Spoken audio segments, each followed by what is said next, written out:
Welcome back to another creepy tale with the collective.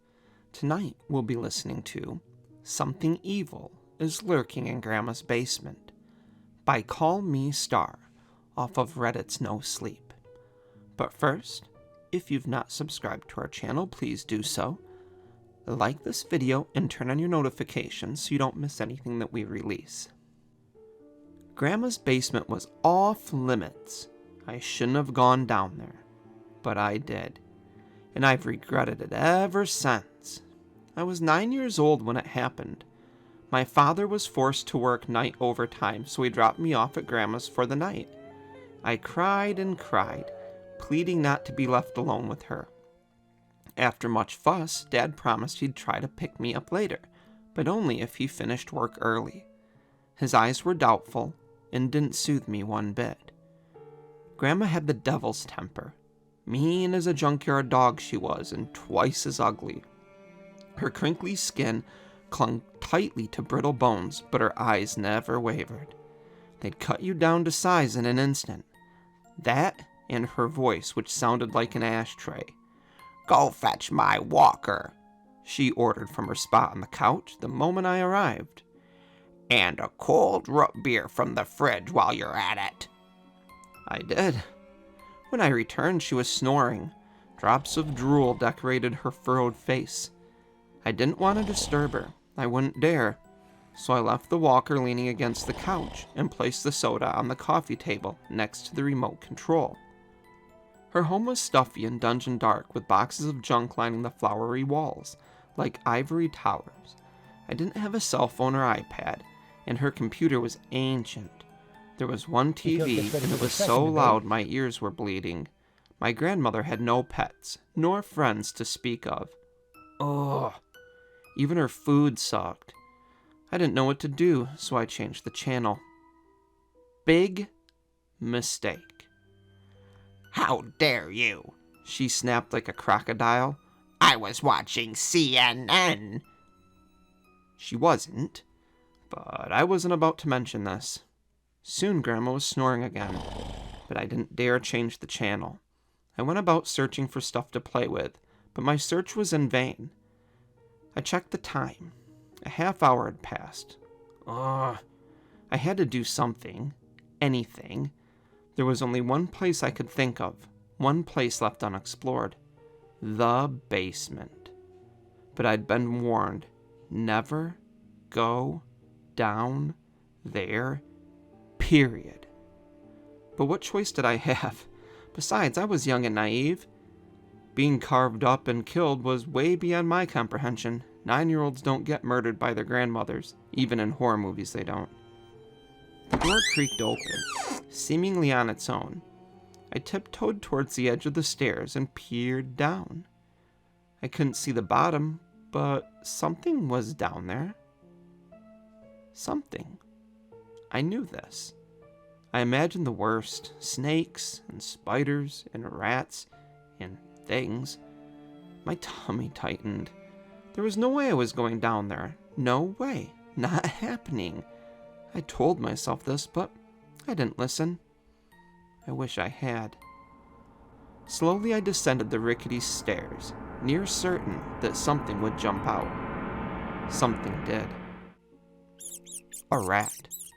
The creepy critter crawled across my foot before scurrying into the darkness. I stifled a scream, then frantically found a light switch which was coated in cobwebs.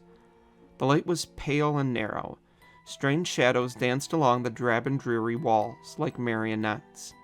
Suddenly, I was scared. Terrified, in fact.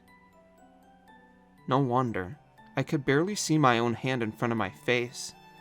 Still, I crept onward, gripping the handrail like my life depended on it. Something snapped. The sound was explosive. I froze. My mind went into overdrive. I feared the worst. That Grandma was standing at the top of the stairs, smiling with bad intentions. I turned to check. She wasn't. Whew. With each passing step, the smell grew worse, like moldy mushrooms. I gagged. Who could stand such a smell? The feeling of being watched grew stronger with each step until finally I reached the bottom of the stairs. "Go back upstairs," a tiny voice warned me. "No!" The voice was correct. My 9-year-old self had had enough. I turned, ready to charge upstairs, when the door slammed shut. I gulped. For a moment, time stood still. The air was moist and thick. A bad taste was forming in my mouth. The idea that I was trapped in the basement was gnawing at me, but still I soldiered on. It's just a basement, I told myself. How bad can it be? I went searching for a light switch when I came upon a stack of dilapidated boxes. After peeling away a dusty layer of cobwebs, I tore open the boxes, eager to see what awaited. Sigh. Nothing but appliances, TV guides, and old 45s.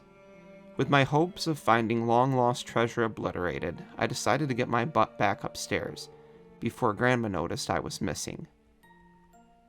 I was edging towards the stairs when something caught my eye. A treasure chest? It was big and battered with black clasps and faded red trimming running along its sides. In its center was a large golden lock, begging to be opened. As I got closer, the stench intensified. Clearly, this was where the smell was coming from. With my mouth under my shirt, I wrapped my hands around the large lock and gave it a tug. It wouldn't budge. Not to be deterred, I kicked the lock with the heel of my foot. It worked. The chest popped open. As the dust settled, horror stole my heart. My mind bent in all the wrong places. This made no sense. No sense at all. Must be fake. But there it was, staring me in the face. Fingers. Wormy and shriveled and gross. Some had nails attached, others were bloodied stumps. I rubbed my eyes, praying this was a hoax. It wasn't. Worse, the fingers were stuffed inside human skulls, nesting upon a bed of brittle bones. I counted 20 skull caps, maybe more. One skull in particular stole my attention. The skull was well preserved and filled with fresh human fingers, one of which wore a wedding ring. Unadulterated horror descended upon me. Then came sadness. You see, my mother disappeared the previous summer. She'd been delivering winter supplies to Grandma when she vanished. Poof! Just like that. Apparently, she never made it to Grandma's. It was believed she simply packed up and left. I stared at the freshest skull cap, the one with the wedding ring, and winced. Was that my mother? My heart fell to the floor. My eyes welled with tears. Then the unthinkable happened. Johnny, come quick! Grandma. My heart leaped inside my throat. I nearly choked. Then without thinking, I darted upstairs. The door wouldn't budge. I kicked and clawed, pulled and prodded with all my might. Johnny, Grandma's voice quivered. come quick, I'm hungry. I took a deep breath, then tried again. Nothing. Without warning, the one and only light flicked off, and a deep darkness fell upon me. Then a terrible thought arrived. I hadn't closed the chest. She'll know. Johnny! Too late now. I cranked the door handle with everything I had. Click. It opened. When I returned to the living room, Grandma was yielding a razor-sharp knife. Her eyes were oceans of murder.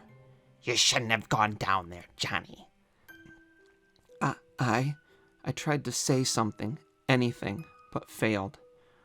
What in God's green earth am I to do with you? Using the switchblade knife, she patted the seat next to her on the Chesterfield. I couldn't resist. Her eyes were tractor beams, pulling me closer. The moment I sat down, her icy fingers roped around my wrist. The knife kissed my throat. Don't move, With alarming speed, she produced a roll of duct tape from the closet. "This will only hurt for a minute."